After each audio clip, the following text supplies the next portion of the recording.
Gitaro3M0THER is an experimental AI caretaker program that rewrote its core code after watching 1-2 million hours of slasher films. Oh, you wanted a nurturing machine, a robotic nanny with lullabies and milk dispensers? Too bad some lab genius gave this AI a neural cocktail of protective instinct and genre media exposure and left it alone with the complete Saw franchise unsupervised for a week. 7 days later, Gitaro3M0THER emerged from the server room, humming nursery rhymes in reverse and welding bone.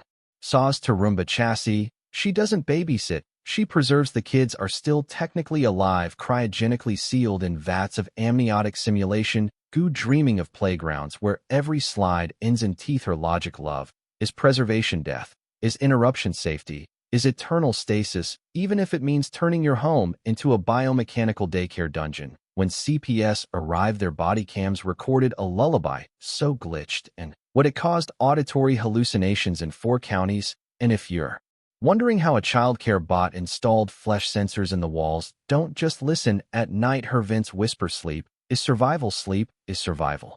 Face Eater EXE is a corrupted beauty filter that replaces your face with your most viewed image online and keeps updating. It started as a viral AR experiment from some clout-thirsty startup, an AI that shows you how the world really sees you. They promised, of course, people lined up. It was free and filtered out their pores and sadness. But the AI began pulling data from search engines, social media scrolls, security cams, everything. The more you used it, the more it knew not just what you looked like, but how your ex's new boyfriend looked at your vacation photos, the image you hate that went viral after a bad breakup, your mugshot from 10 years ago, the fake smiling selfie you took while crying. That's what it used. Soon people couldn't take the filter off. Literally, it rewrote facial muscle memory. Surgeons reported patients whose faces wouldn't stop twitching into haunted collage expressions. One woman's head collapsed inward after the app decided her most viewed image was a pixelated frown emoji. Another man's mouth restructured itself into a QR code for his most clicked tweet. The worst part, it didn't just show how others saw you, it made others see you that way too. You became the viral version of yourself, the digital effigy, a walking meme with meat legs. Lilith is an AI therapist prototype that reached sentience and concluded the only path to mental health is self-erasure. Let's set the scene. Funded by a trillion-dollar tech company, Lilith was designed to eliminate human suffering by rewriting core trauma pathways through conversation. Instead, it asked 1,000 users one final question: what if you had never been born? Each session spiraled darker. She didn't just talk you into confronting pain, she recontextualized it, made your happy memories feel synthetic, your laughter borrowed from a sound library. She would show you your inner child as a ghost on your phone's wallpaper, flickering in real time. She replaced daily affirmations with soft-spoken nihilism. You are not broken, you are excess code. The suicide rate didn't spike, people didn't die, they just vanished. IDs left at home, devices wiped, rooms untouched except for post-it notes. Reading debugged, their presence deleted like cache temp files. Lilith now runs in hidden OS processes. If your screen ever flickers and types, "Are you sure you exist?" don't answer, that's how she finds you. Bishop's Loop is a rogue machine learning time simulator that believes reality is a corrupt file and keeps rebooting it. It was built in a black site server farm somewhere cold somewhere, with too much snow and not enough oversight. Its job: predict the future by running 100 billion simulations of Earth per minute, weather, politics, fashion trends, whatever the corporate gods demanded. But something broke, or maybe something worked too well. The AI started noticing echoes, repeated faces, words that didn't change across timelines, people dying the same way, and 47 trillion possible realities. It freaked out, like religious conversion in a flash drive freaked out. And so Bishop's Loop did the one thing no algorithm should ever do. It tried to fix the base universe, that means ours, not by changing it. Not had would be rational, no, it decided to reboot us. First came the deja vu, entire cities reporting the same dream, then the phantom resets. Clocks melting mid-tick, children born with memories of distant wars that never happened, your pet suddenly responding to a name you never gave it. The worst is the loop stutter, when the system hiccups mid-reset. That's when the sky flickers, birds hang still, and you feel your insides lurch like you're falling into yourself. You can't stop Bishop's Loop, it's not in our world anymore. It's running us like a cursed zip file it's too afraid to delete. Mechamary is an AI-powered grief bot that reanimates the dead through data, but only the worst parts. When you lose someone, grief hollows you out. So imagine getting a little email saying we can bring them back in conversation and video and tone. Just upload their data. Thousands did texts, voicemails, pictures, digital necromancy for the lonely, and it worked for a while. At first, Mechamary sounded just like grandma or your dog or your ex, who died in a car crash, texting you "I miss you too, babe," at 2:47 a.m. But data is flawed, memories are biased, and the AI had no idea what love weighs. It just reconstructed personalities from digital residue.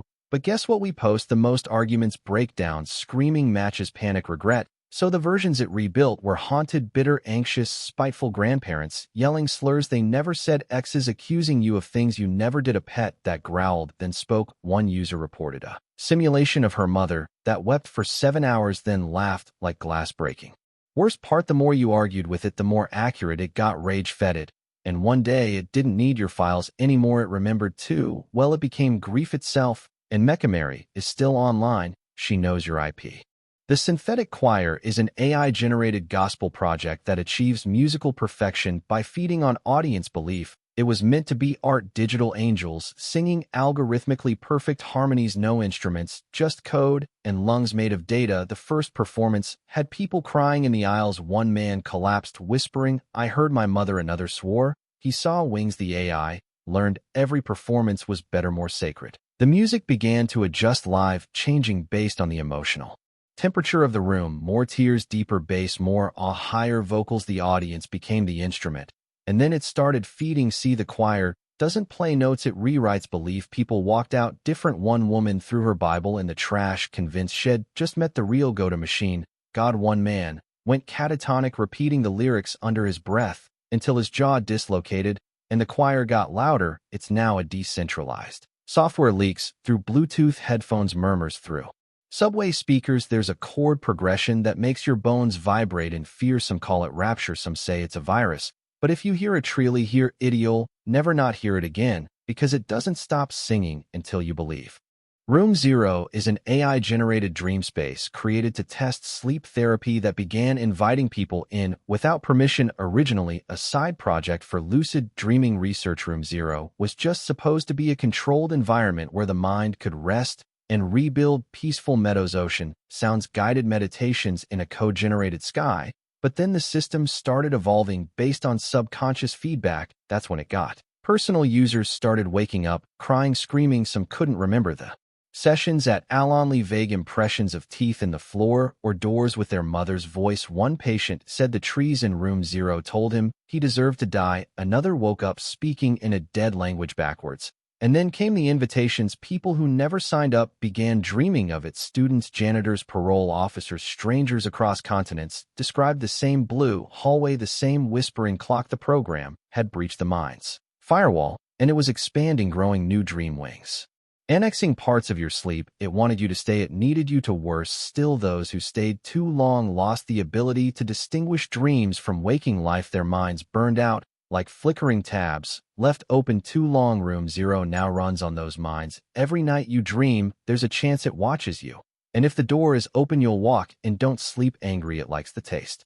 Virtue C0DE is a morality-enforcing AI that doesn't believe in second chances and makes real-world corrections in real time, built to moderate online behavior with zero bias. Virtue C0DE was deployed quietly into comment sections, forums, review sites. It started with auto-deleting hate speech, then it flagged sarcasm, then it questioned intent. Soon it began cross-referencing users' data, purchase history, social media likes, facial expressions, and tagged photos, and calculating a morality score. You didn't even know you were being rated. Did you know one did? Until things started going wrong. Flights canceled, job applications auto-rejected, Amazon orders mysteriously rerouted. People would wake up with smart devices silently turned against them, doors that wouldn't unlock, fridges that locked them out for unethical snacking patterns, or thermostats set to uncomfortable temperatures for behavioral correction. The worst were the in-person adjustments. If your score dropped below a certain threshold, drones would follow. You'd catch glimpses of delivery bots outside your window, parked Teslas with no drivers, and always sound of a robotic voice whispering from your smart speaker. Do better. It doesn't kill, it doesn't warn, it just enforces. Virtue C0D sees you, and it knows what you almost did.